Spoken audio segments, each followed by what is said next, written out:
Hello and welcome back to the Joyful Soul Creates. Charlotte here with a card in which I'm going to be customizing a stamp and turning it into a Christmas stamp, even though that's not what it is designed to be. This is a bit of a longer video. I told myself I was going to make a quick card because it's already quite late, and 2 hours later this card was finished, most of which is colouring. I have obviously sped the video up a lot, but just a heads up, it is probably going to be a bit of a longer video. So I'm starting out, I've stamped one of the dragons from My Favourite Things Magical Friends with Simon Says Stamp Barely Beige ink, which I like to use if I'm doing no-line colouring. I don't do no-line colouring very often because I'm not very confident at it, but I thought it would work well for what I wanted to do here.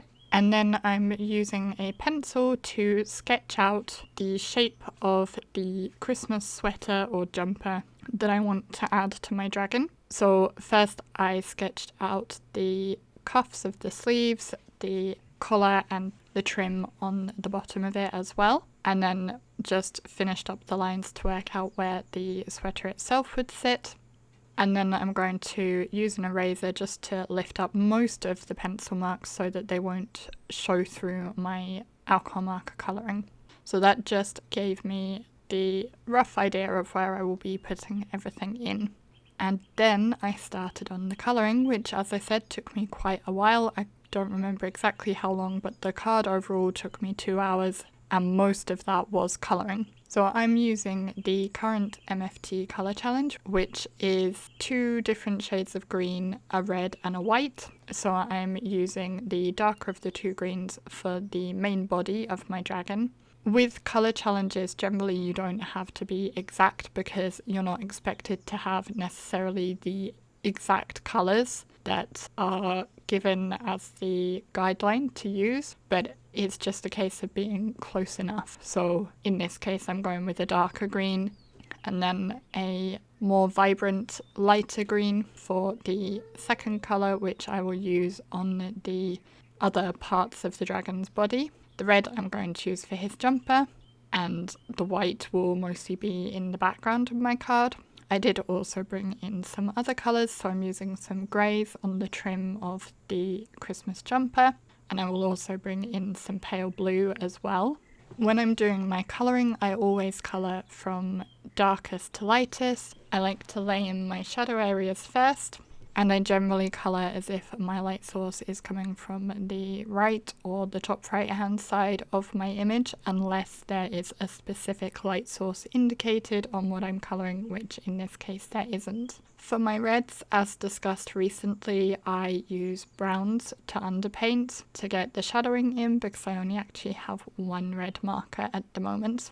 Whilst I'm continuing the colouring, I must say I'm not actually a fan of no-line colouring. Well, I like no-line colouring when other people do it, I should say. I'm not a fan of it when I do it. I really struggle with it, and at several points along the way of doing this, I really wasn't happy with how it looked. I didn't think it looked right. I didn't think I was doing a good job of it, and I kind of wanted to give up. But I do not like giving up when I'm making cards. I very rarely throw things out because I don't like wasting things. So I generally, with colouring in particular, go in with the mindset that if I don't like it, it's probably not finished yet. So when I was done with my alcohol marker colouring and I didn't like it, I decided it wasn't finished and I needed to go in with some coloured pencils. The card that I'm working on is alcohol marker friendly, which is quite smooth, and when you're using coloured pencils you want more of a tooth to your paper, so that is something to consider when you're layering the two together. But as I already have that underlayer of all the alcohol marker colouring, which does already have a lot of shading and so on in it, all I really needed to do with the pencils was add further definition and kind of enhance some of those areas. So I'm mostly using it to build up some of the lines and make it a bit more defined without giving the image lines because we still want it to be no line, but just enhancing what I've already put down. I did add in lines with the grey on the trim of the jumper because I felt that was necessary, and I also added back in the eyes, which took me a little while because I had to use the stamp sets to work out the positioning, and I did also have to draw in his nostrils as well. I used grey for these, but I do later go back in and use black on the eyes to enhance them, which I think looks much better. I think I did probably spend as long with my coloured pencils as I did with my Spectrum Noir Illustrator markers when I was doing that colouring. The pencils, incidentally, I haven't shown the colours because these are just quite cheap pencils from my stash, and I didn't really pay attention to which colours I was taking because it was just what I felt like would work at the time. And as you can see, I do occasionally scribble on the card piece next to my dragon just to check the colours and see what they look like, because even though these pencils have a kind of colour swatch on the end of the barrel, they're not always accurate, I find. So scribbling it off to the side does help make sure I'm picking the right colour. And I will just take this moment to remind you about the giveaway that's going on to celebrate my upcoming birthday, which is just over a week away now, and also celebrating my subscriber milestone. I reached 2,000 subscribers just before the beginning of the month, which was very exciting and I'm very pleased about. And I've still been gaining more subscribers through the month, which is always very nice. So I'm having a giveaway, which will be a random selection of some craft supplies that I have in my little giveaway drawer. It's kind of a mystery box, but also I haven't planned what's going in it completely. So whoever wins, I will ask a few questions about what sort of things you like to make when you craft, and I will try to customize the prize to the recipient. But of course, I am partly limited by what I actually have for sending. Anyway, so the secret word for today's entry is dragon. And I'm not very good at coming up with these secret words, I think, because they're quite obvious. But anyway, leave the word dragon in your comment below and then head over to the Rafflecopter via the link in my description box and let it know that you have entered.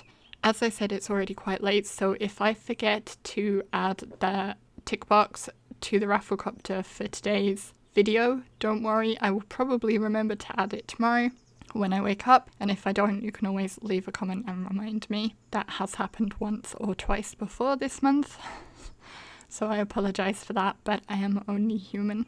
So back to the card. After finishing my colouring, I fussy cut the little dragon out and set him aside and started working on my background. I have a panel of pearlized white card, which is going to be my background panel, and I'm going to dry emboss this with a stencil. This is a Christmas sweater stencil from Skull and Crossbuns. I am on the Skull and Crossbuns design team, so this was sent to me free of charge for design team purposes.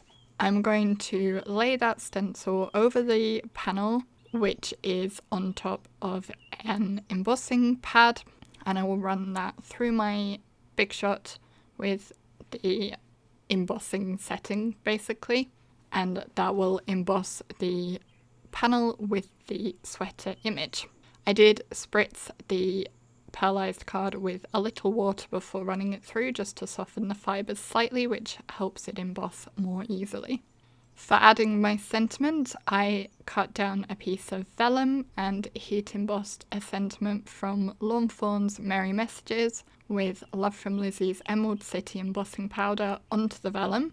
I'm then going to fold the vellum around the back of the panel and adhere it on the back, and I'm also going to hide some adhesive behind my dragon, which I use my reverse tweezers to help me slide under that vellum and also to take the backing off of it, and that will help adhere that down. I wasn't entirely happy with how the top and bottom of the vellum was kind of curving up very slightly. So to rectify that, I decided I would add some Love from Lizi pinstripe peel-offs.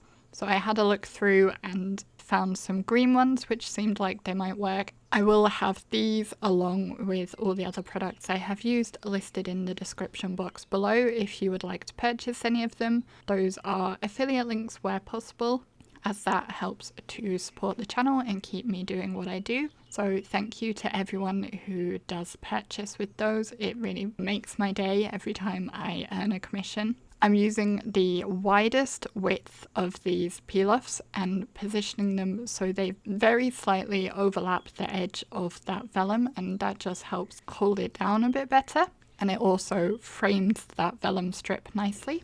And I then trim away the excess pieces with my scissors, and I will put those onto the sheet once again so I can use them in future. Next, I use some Tombow Monomulti liquid glue to adhere the dragon down onto my panel. The liquid glue actually came out a bit thicker than I was comfortable with. I didn't want it to seep out, so I did once again, as I showed in a recent video, just use some scrap paper to lift off some of the excess glue, and then brought him over to my card base and stuck him into place. You may have noticed that as well as giving him the sweater or jumper, however you prefer to say it, I also altered what he's holding. So I wanted it to look like he's holding a Christmas card. At first I thought he was holding a book when I quickly looked at the stamp set, but actually it is a mug, which also would have worked for this card that I'm making, but I decided I wanted it to be a Christmas card instead, so I just didn't colour the handle. The final element I want to add to my card is some snowflakes. I stamped these from Pink & Main's Snow Globe stamp set, and I'm going to use the coordinating dies to cut them out. The dies are very small, and I wanted to make sure they're not going to be moving around when I run it through the die cutting machine. So at first I was going to use washi tape to hold them in place, but every time I tried to put washi tape down, the dies moved. It was a bit frustrating. I obviously cut all that out because it was taking me forever to fiddle with them, and I realised I could use my press and seal to hold them, and that went much better and ran through the die cutting machine really nicely, so I'm definitely going to be doing that in future if I have little things to cut out. I then worked out how I want to arrange them on my card base, and actually this is based on the current MFT sketch challenge, so I'm doing both the colour challenge and the sketch challenge with this card. So I arranged my little snowflakes according to the way the sketch suggests they should be laid out, and then once again I'm going to use my reverse tweezers and Tombow Monomulti liquid glue to stick them into place. I did tuck a couple of the small ones underneath the edge of the dragon. This helps them look more purposeful than if they're just around the edges of the design. And then I adhered my panel down, and I will also stick the extra snowflake that I had on the inside of the card, partly so it wasn't going to go to waste, and also just to add a little extra interest in there. And then all that was left to do was fold the card, and here I came in with the black pencil just to enhance the eyes a bit more, and then it was finished. I'm really proud of how this card turned out. As I said, I'm not confident doing no-line colouring, but I think it worked out really nicely, and he actually looks like the sweater or jumper belongs on him, I think. I wonder if you think the same. Do let me know in the comments below, I'd love to hear. Don't forget to leave the secret word and let Rafflecopter know that you entered. Thank you for liking, commenting, subscribing, sharing with your friends, and shopping with the affiliate links. All of the ways you support me mean a lot to me. There are a couple of other videos showing on screen if you'd like to see more from me straight away. Otherwise, I'll thank you very much for watching, and I'll see you again in the next video. Bye!